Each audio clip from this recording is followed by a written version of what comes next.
Hare Krishna. Today, whole family, we are in Krishna Balaram Mandir. Not very easy because children sometimes naughty, crying, hot, hungry, this and that. But we're trying to remember about Krishna and the goal of life. And today we are offering these beautiful garlands to Radha Shyam. And we cannot have no chance to make more videos about different things because, you know, we are limited to have only 2 hands. And now I will share with you darshan.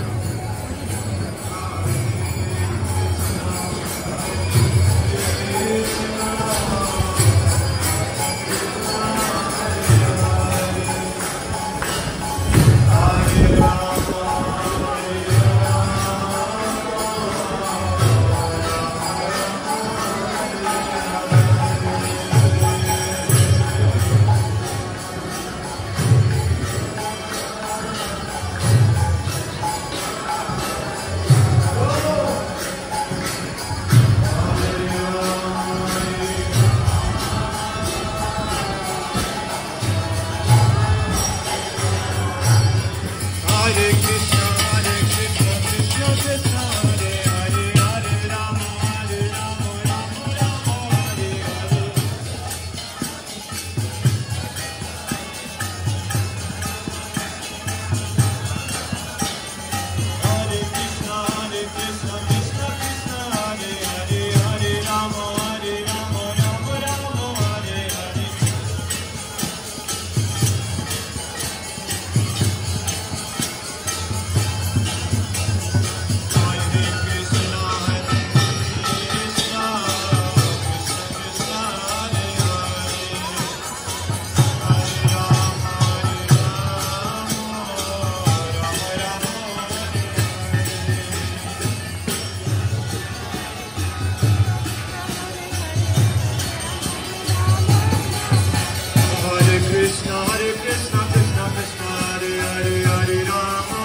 Krishna, Krishna Krishna, Hare Hare, Hare Ram, Ram